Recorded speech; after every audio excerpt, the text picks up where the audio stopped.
Welcome back. Morning spot के दूसरे segment में आपको खुशामदीद कहेंगे और इस सेगमेंट में जो हमारे पास गेस्ट हैं, जो एस्टीम गेस्ट आए हैं हमारे पास हमारे स्टूडियो में, वो हैं कमर्शियल एयरलाइन के pilot.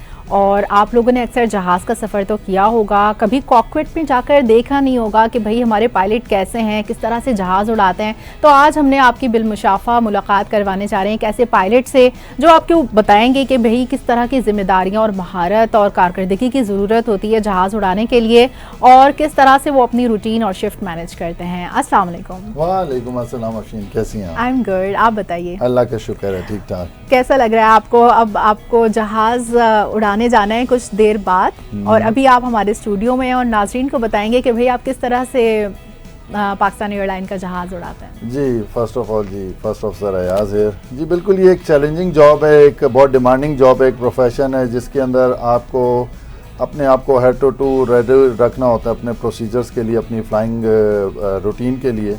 It's always a challenge to come up with such a profession, but ये है कि मुश्किल नहीं होता, वक्त के साथ साथ इंसान सीख जाता है।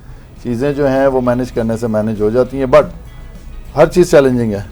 जब आपके ऊपर रिस्पॉन्सिबिलिटी ज़्यादा होती है, आपके साथ मुसाफिर होते हैं, उनकी रिस्पॉन्सिबिलिटी प्लस आपके काम की नौयत, तो ये चीज़ इंसान को एक मजबूत इंसान बना देती है। अच्छा, अब तक की सबसे यादगार परवाज़ आपकी कौन सी थी? यादगार परवाज़ के अंदर पायलट के लिए हर फ्लाइट ही उसकी यादगार होती है, क्योंकि आपके लिए एक चैलेंज होता है जिसमें आपको फ़िज़ा के अंदर मौसम का सामना भी करना होता है। समटाइम्स रूट चेंज हो जाते हैं, समटाइम्स आपका जो है दिन का सफ़र होता है, रात का सफ़र होता है, तो हर सफ़र की अपनी एक नौयत होती है।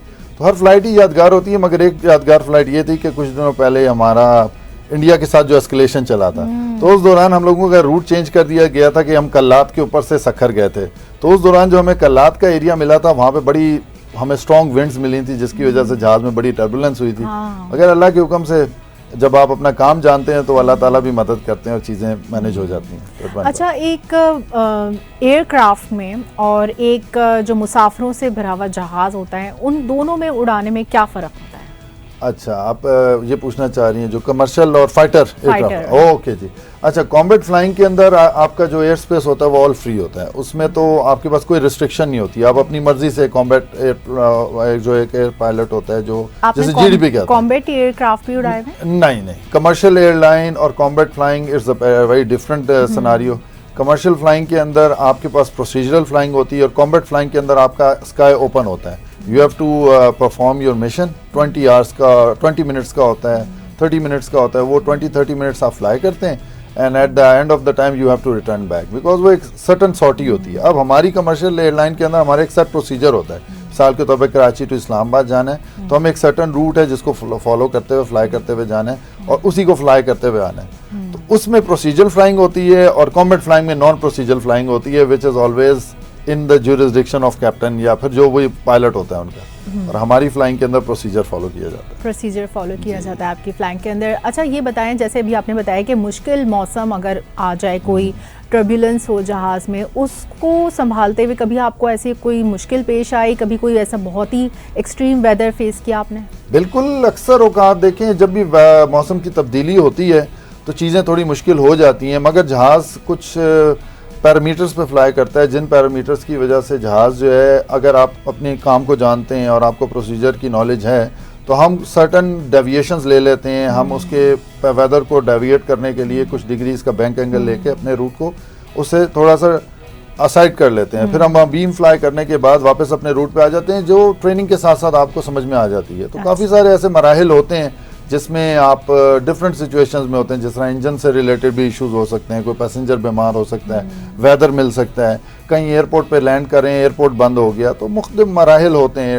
It's a part of. अगर जहाज के बिल्कुल सामने आपको विंड स्क्रीन पर कुछ नजर ना आए तो फिर आप किस तरह से संभालते हैं? बहुत अच्छा सवाल था अफशीन। उसका सबसे बेहतरीन जवाब मैं आपको ये दूंगा कि जहाज़ के अंदर जो उसका अपना सिस्टम होता है, जो उसके अंदर हमारे पास जो इक्विपमेंट लगा होता है वो इतना कैपेबल होता है कि यूजली हम जिस हाइट पे फ्लाई कर रहे होते हैं उस हाइट पे हमें जहाज़ का इक्विपमेंट हेल्प कर रहा होता है जहाज़ को उड़ाने के लिए। और वो इक्विपमेंट जो है वो इंटरनेशनल इक्विपमेंट होता है जो हर जहाज़ में नस्ब किया जाता है। और उसका मकसद, असल मकसद ये है कि वो जहाज़ में जिस हाइट पे हम होते हैं उधर से तो आप ज़मीन नहीं देख सकते, तो हमारे लिए हमारा इक्विपमेंट ही हमारा ज़मीन आसमान होता है और हम उसी को फॉलो करते हैं, जिसको हम कहते हैं डायरेक्शनल इंडिकेटर। तो उसके अंदर एक आर्टिफिशियल होराइजन होता है, वी जस्ट फॉलो दैट। और उसमें हमारे पास जिस तरह एक आम ज़बान में आप कहीं गूगल पे 1 पॉइंट टू अनदर पॉइंट जाना होता है, गूगल में आप अपनी लोकेशन डालते हैं, लोकेशन फॉलो करते हैं, इसी तरह जहाज़ में हमारे पास सिस्टम्स लगे होते हैं, GPS होता है, हम उसमें अपना रूट डालते हैं और वो रूट हमें लेके जा रहा होता है। उसके लिए सामने देखना ना देखना एक बराबर है, हम लोग उसको फॉलो कर रहे होते हैं। अच्छा, रूट को फॉलो कर, जी रूट को फॉलो कर रहे हैं। अच्छा, जहाज़ उड़ाना एक बहुत बड़ी जिम्मेदारी है। कई 100 अफराद को आप अपने साथ सफ़र पे लेके जा रहे होते हैं, उनकी मंजिल मकसूद पर उनको पहुंचाना होता है। तो इस तरह के भी बहुत सारे हादसात हमने देखे हैं। कराची में भी इस तरह से एक हादसा हुआ, हवेलियां पर भी एक हादसा हुआ जिसमें जहाज़ क्रैश हो जाते हैं। तो उसका इल्ज़ाम सारा पायलट पर धर देते हैं कि भाई पायलट की नाअहली थी उसका, लेकिन कहीं ना कहीं कुछ एयरक्राफ्ट की भी मिसफिट होता है। तो ये आप लोग किस तरह से चेक करते हैं कि एयरक्राफ्ट की फिटनेस चेक करके फिर आप ये स्टार्ट करें? Very nice question of yours. जी, इसको इस तरह डिफाइन किया जाएगा कि देखिए, जहाज़ एयर वर्दी होता है तो जहाज़ हवा में एयरबॉर्न होता है। समटाइम्स प्रोसीजर्स की वायलेशन, समटाइम्स अवेयरनेस। देखिए, ये जॉब जो है it is one of the finest jobs in the world. पहले तो इस बात को समझने की ज़रूरत है कि बीइंग अ पायलट एक जिम्मेदारी के साथ साथ एक हवास का मौजूद होना बहुत ज़रूरी है। जब ये नौकरी पे आप आते हैं या इस किस्म की फ्लाइंग ड्यूटी आप अपनी दे रहे होते हैं, बीइंग अ पायलट, मैं एक चीज़ आपसे कहूँगा कि अपने प्रोसीजर्स और अपने सेट रूटीन से आपको समटाइम्स हटना पड़ता है। और ये बिल्कुल ये किसी के साथ भी हो सकता है। ये कहना कि हवेलियाँ का क्रैश हुआ था, वो जहाज़ तकनीकी तौर पे थोड़ा सा माजरत के साथ हो सकता है, उसमें कोई प्रॉब्लम हो, बट ये है कि आपके जो प्रोसीजर्स होते हैं आपको वो इतना मार्जिन देते हैं कि आप जहाज़ को आराम से एक पॉइंट से दूसरे पॉइंट पे लेके जा सकते हैं। मगर ये जो आपकी बेसिकली उसकी सारे पेशेंस का लेवल चेक किया जाता है ड्यूरिंग फ्लाइंग। तो जब आप फ्लाई कर रहे होते हैं तो जहाज़ में ख़राबी भी हो सकती है, बिकॉज एक मशीन है, मशीन के अंदर आपको कहीं पर भी कोई भी प्रॉब्लम हो सकती है। तो वो जहाज़ जब 1 पॉइंट टू 2 पॉइंट जाता है तो उसमें हल्के फुल्के देखें फॉल्ट्स होते हैं, जिसे हम लोग MAL के ज़रिए, हमारा मिनिमम इक्विपमेंट लिस्ट होता है, उसके ज़रिए हम उसको रिकवर करके या कुछ उसके ऊपर परफॉर्मेंस पेनल्टीज़ लगा के उसको लेके जा सकते हैं। ये नहीं है कि जहाज़ अनसेफ नहीं है, जहाज़ बहुत सेफ होते हैं। जो भी जहाज़ हवा में, बल्कि दुनिया के अंदर सबसे ज़्यादा महफूज सफ़र जो है वो हवाई जहाज़ का होता है। अच्छा जी, ये एक चीज़ मैं आप लोगों को बताऊंगा। और दूसरी चीज़ ये है कि समटाइम्स सिचुएशंस ऐसी होती हैं कि अल्लाह ने इंसान को डिज़ाइन ऐसे किया है कि वो बैक वक्त मल्टीपल काम नहीं कर सकता, वो एक चीज़ को फोकस कर सकता है। बट एविएशन के अंदर जो सबसे ज़्यादा एक चैलेंजिंग फैक्टर होता है वो ये है कि आपको एट अ टाइम 5 से 6 चीज़ों को साथ लेके चलना होता है। कि हम लोगों को रास्ते में भी रहना होता है, हमें जहाज़ के सिस्टम्स को भी अंडरस्टैंड करना होता है, हमें पीछे बैठे मुसाफिरों का भी ख्याल करना होता है, और इस जहाज़ के इन होल हम कस्टोडियन होते हैं। तो कोशिश हमारी यही होती है कि हम प्रोसीजर्स को फॉलो करें। बाकी जब अल्लाह की मर्जी होती है, कुछ चीज़ें इंसान के बस की हैं, कुछ नहीं है। इस मामले में जहाज़ का भी कोई कसूर नहीं होता, ना पायलट्स का कसूर होता है। समटाइम्स सिचुएशन ऐसी राइज अप हो जाती है कि आप उस मिक्स सिचुएशन में कोई ना कोई ऐसा फॉल्ट हो जाता है जो कि जहाज का भी हो सकता है और इंसान की तरफ से भी हो सकता है। तो दोनों गलतियां जो है एग्जैक्टली इसका मार्जिन देना चाहिए। बिल्कुल। अच्छा, कभी ऐसी कोई सूरत हाल आपके सामने आई कि जहां आपको फौरी फैसला लेना पड़ा हो, जैसे मे डे कॉल होती है या फिर कुछ भी ऐसा अचानक से फैसला जो कि आपके लिए खुद बहुत सरप्राइजिंग हो? जी बिल्कुल। मेडे का जो वर्ड है बेसिकली ये एक फ्रेंच वर्ड है और मेडे का मतलब है मेडे, जस्ट जिस तरह हम लोग कहते हैं may I come in, may allow to do that. तो mayday is something related to ourself. इसकी नोयत ये होती है, जहाज में, एविएशन में या नेवी में ये वर्ड बहुत पर्टिकुलरली यूज़ किया जाता है। इसका मतलब है डिक्लेरेशन ऑफ इमरजेंसी। अब जहाज में जब ये मेडे का वर्ड यूज़ होता है तो आपके लिए आपका एयर स्पेस फ्री कर दिया जाता है। इर्द गिर्द के जहाज साइड पर हो जाते हैं, उनके सामने हमारे पास एक जहाज में इक्विपमेंट होता है जिसको हम TCAS कहते हैं। TCAS के ऊपर वो रेड कलर का डॉट बन जाता है, विच मीन्स के it's getting close to danger zone, या फिर आप जो है ना क्लोज जा रहे हैं और वो आपका ट्रांसपॉन्डर कोड, एक ट्रांसपॉन्डर इक्विपमेंट होता है तो वो आपको इंडिकेशन देता है। तो ऐसी सिचुएशन मेरे साथ तो नहीं आई, बल्कि अल्लाह करे कभी किसी पायलट के साथ ना आए, बट ये अपनी बड़ी संगीन नोयत की एक इमरजेंसी कहलाती है। और इसमें आपके पास प्रिविलेज होता है कि आपने इमीडिएटली जहाज़ को अपने कोई भी करीब तरीन हवाई अड्डे पर लैंड करना है। और ये सिचुएशन जहाज़ के प्रोसीजर्स को रिवाइज भी करवाती है, प्लस एक बड़ी संगीन नौयत का एक आपका अमल होता है जिसको आपने उस वक्त अंजाम देना होता है। उसके अंदर पायलट की प्रिसिशन, उसकी ट्रेनिंग, जो कि हर पायलट, कमर्शियल पायलट इस काबिल होता है कि वो इन मामलात को बखूबी सर अंजाम दे सकता है।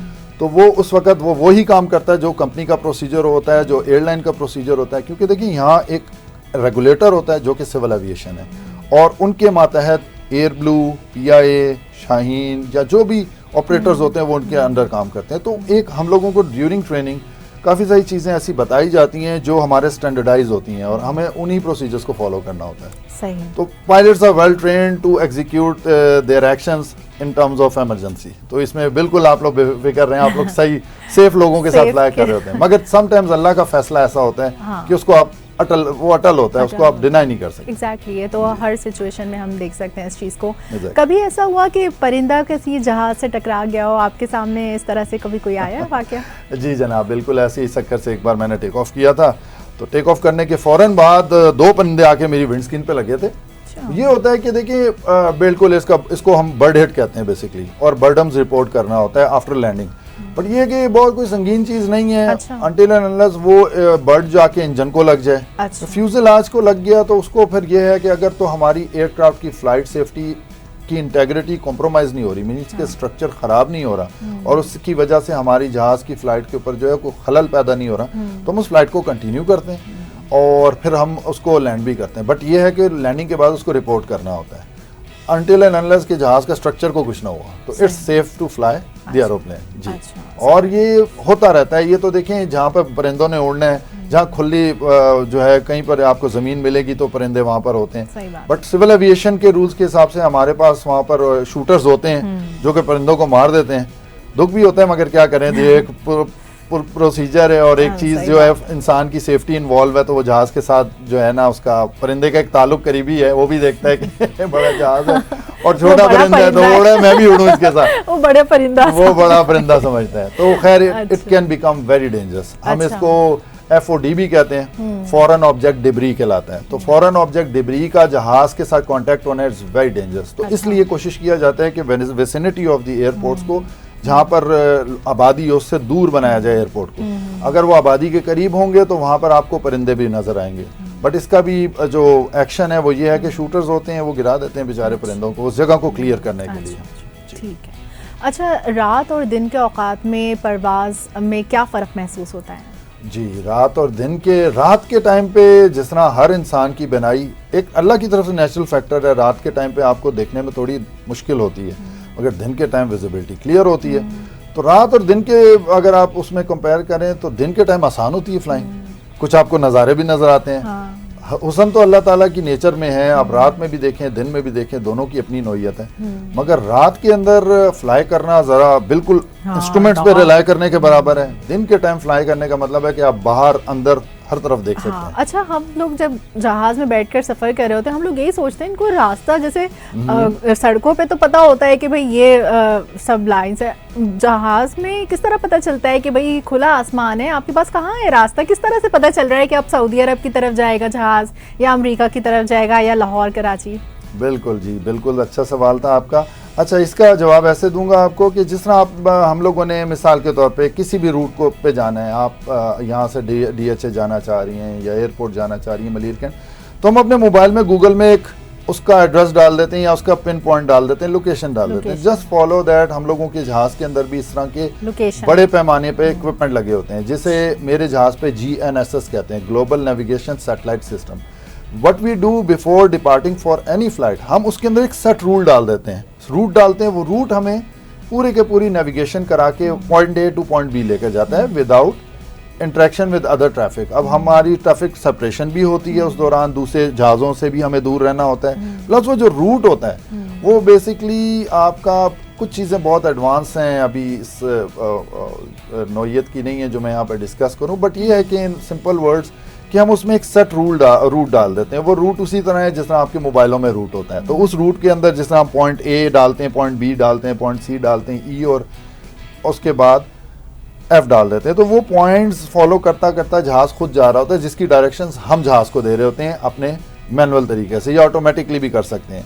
तो it is kind of a like similar situation कि आप सेफली जहाज़ को लेके जाएंगे। इसी तरह फिर आपका जो मवासलाती निज़ाम होता है, जो आपका कम्युनिकेशन होता है, वो ऑलरेडी हमारे साथ एयर ट्रैफिक कंट्रोलर्स का होता है। जहाँ कहीं हमें एक्स्ट्रा हेल्प चाहिए होती है तो हम उनसे रब्ता करके वो डायरेक्शंस भी ले सकते हैं। ज़बरदस्त। अच्छा, हमारे बहुत से नाज़रीन ये मालूम करना चाहते हैं आपसे कि आपने किस तरह से ये फ़्लाइंग सीखी, कोई इसके लर्निंग स्कूल्स होते हैं, जैसे एक शॉन होता था पहले, अब आप कौन से एयर क्लब्स हैं, कौन से लर्निंग स्कूल्स हैं? जी बिल्कुल। अच्छा, नंबर 1 देखें जी, फ्लाइंग का शौक़ हर एक को होता है। बचपन में भी जो बच्चा पैदा होता है कहते हैं जी बड़े होके क्या बनोगे, जी पायलट बनेंगे। बट ये ख्वाब को पाया तकमील तक पहुंचाना इतना आसान नहीं है। इसके लिए अल्लाह ताला आपका सब्र भी आजमाता है, आपकी मेहनत भी आजमाता है, आपका हुनर भी आजमाता है। ये बड़े चैलेंजिंग किस्म की अफशीन जॉब है। और इसके अंदर मेरा सफ़र कुछ ऐसा है जी कि मैंने बहुत मेहनत की, 8 से 9 साल वेट भी किया। उसके बाद अल्लाह ताला ने मेरा हाथ पकड़ा। और आपने भी वर्ड यूज़ किया शॉन एयर का, जी मैं शॉन एयर का ही स्टूडेंट हूँ। अच्छा, जी मैंने वहाँ से फ्लाइंग की थी बैक इन 2010 अच्छा। और 13 में मैंने कंप्लीट की थी। फ्लाइंग करने के लिए ये है कि जी सबसे पहले बेसिकली आपका बैकग्राउंड साइंस का होना चाहिए। साइंस के बाद फर्स्ट ऑफ ऑल आपके पास एक फाइनेंशियल सपोर्ट होनी चाहिए, एक बड़ा आपको अमाउंट चाहिए। It can be like in my time it was 36 lakhs, आज के दौर में 1.5 करोड़ के करीब है। और उसके साथ सबसे ज़्यादा आपको अपने खुद के ऊपर कॉन्फिडेंस और बिलीव, और ये आपका बिलीव होना चाहिए कि यार वन डे एटलीस्ट मैं तो अपनी तरफ से करूं, जॉब मिलना ना मिलना। क्योंकि देखें इस जॉब की सेंसिटिविटी, लोगों की लाइव्स इन्वॉल्व हैं, एयरक्राफ्ट का इक्विपमेंट इन्वॉल्व है, plus your awareness, your orientation, काफ़ी सारे फैक्टर्स होते हैं। फ्लाइंग करने के लिए कराची के अंदर जो हैं 3-4 क्लब हैं, जिस तरह हमारे पास स्काई विंग्स है, हमारे पास कराची एरो क्लब है, हमारे पास शॉन एयर था जो कि अब क्लोज़ हो गया है।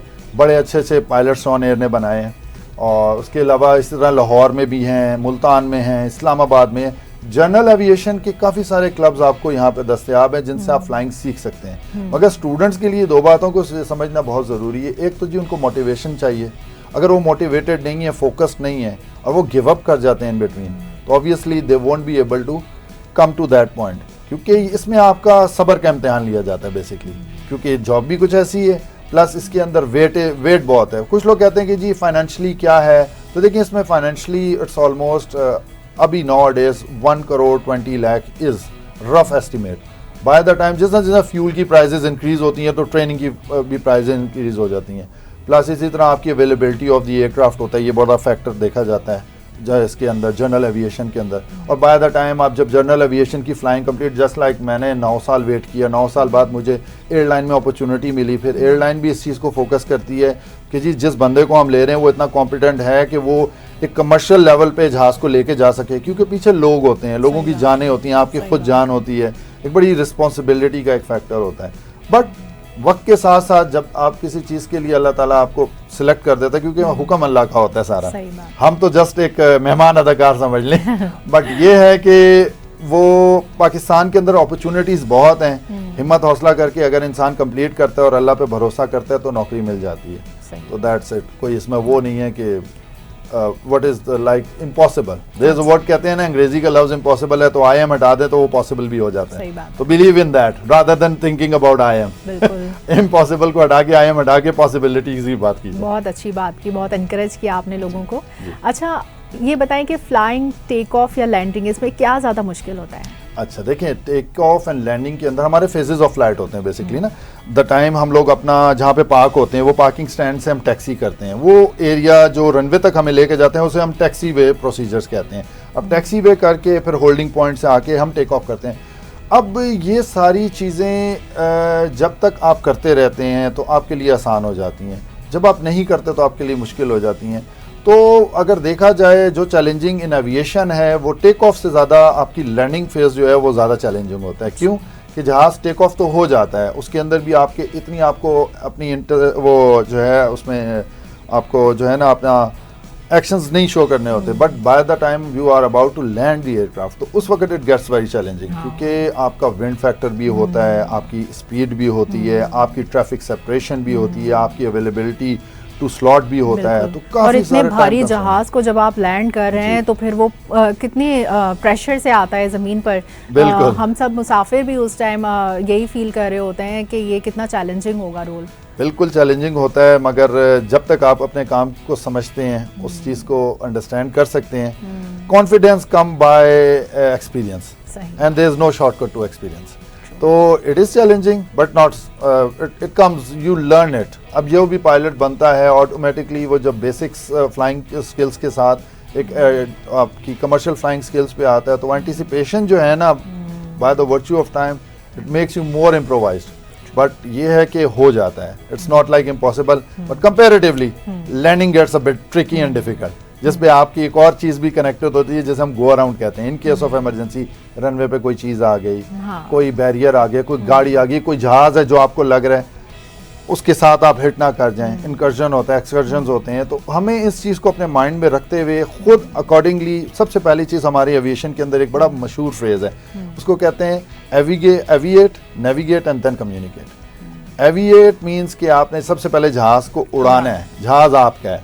जो कोई आपको कहता है आपने उससे बालातर हो के ये सोचना है कि जहाज़ के कमांड आप है, आप इसकी कमान आपके पास है और उड़ाना है। फिर आपने जो है ना फिर नेविगेट कर रहे हैं। नेविगेशन ये है कि जो सेट रूल्स हैं उसको फ्लाई करें और फिर कम्युनिकेट करें और बताएं उनको। That's how it is. ठीक है।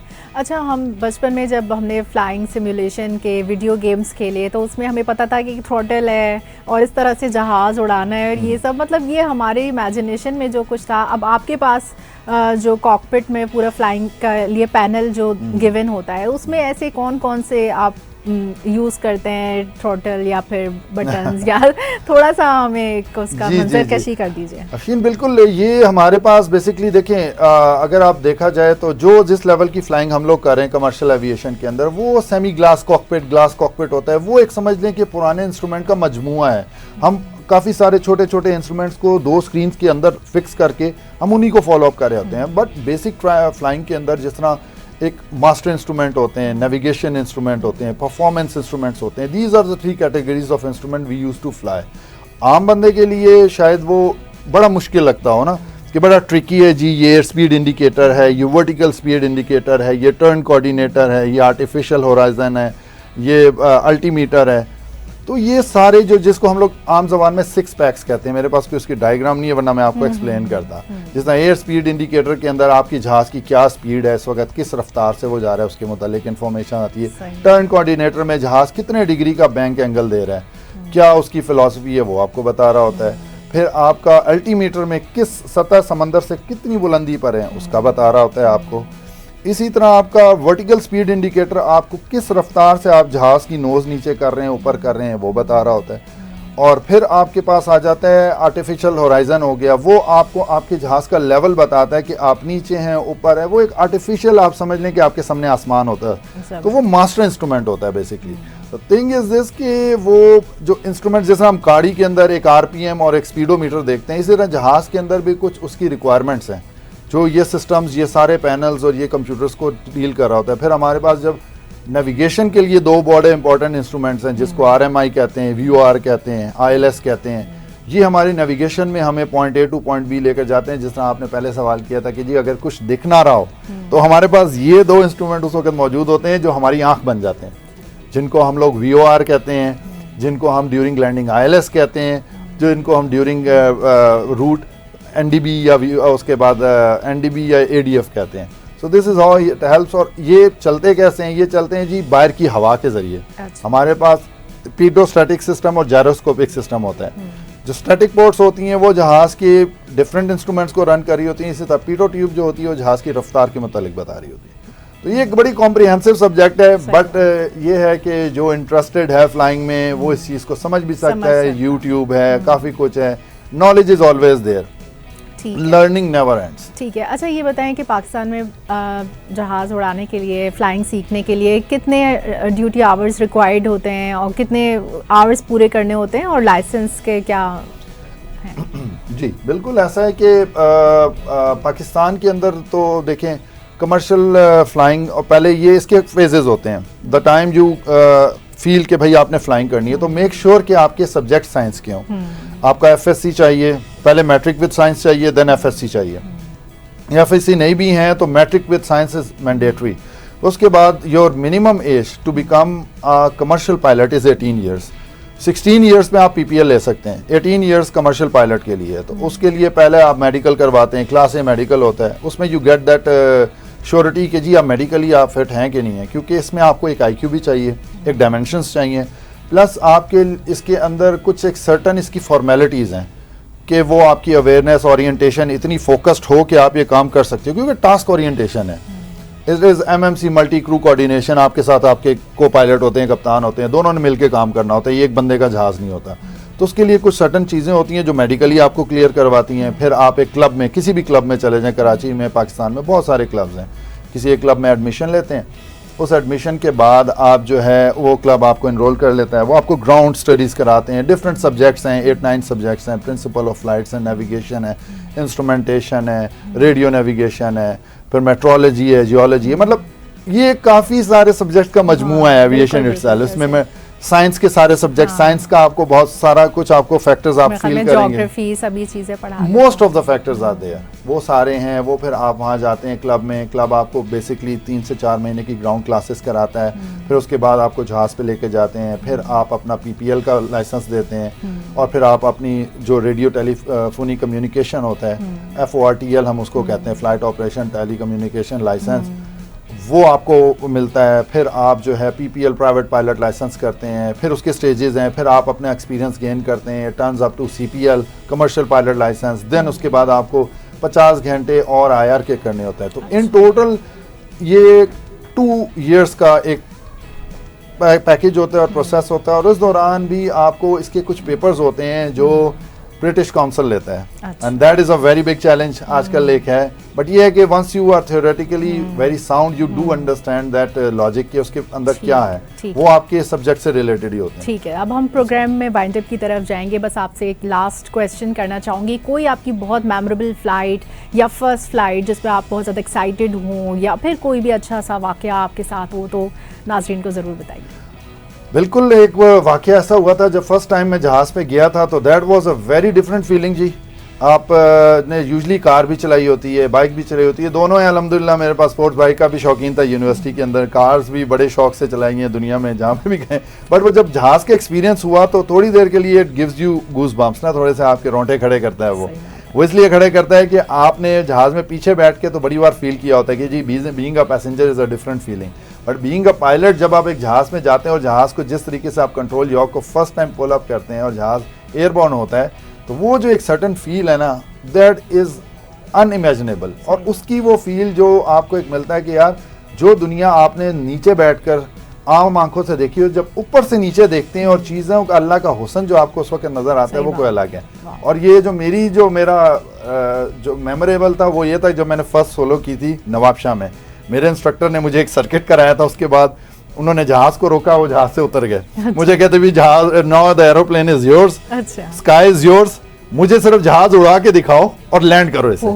तो वो आपको असल बताता है कि आपकी होल्डिंग क्या है, आपका जहाज़ के ऊपर आप कितनी आपकी इससे लगाव है और कितनी लगन है। मगर बीइंग अ पायलट वो जब आप वो काम कर रहे होते हैं और वो रूटीन में कर रहे होते हो, तो वन वे और अनदर वो बड़ा एक्साइटिंग क्या था जब मेरे इंस्ट्रक्टर उतर गए और मैंने जहाज़ को जिस तरीके से फिर उसे रोल किया, रोल करके अप विंड गया, फिर क्रॉस विंड गया, फिर डाउन विंड गया, फिर बेस लेग बनाई और शॉर्ट फाइनल्स पे मैंने जहाज़ को दोबारा लैंड किया।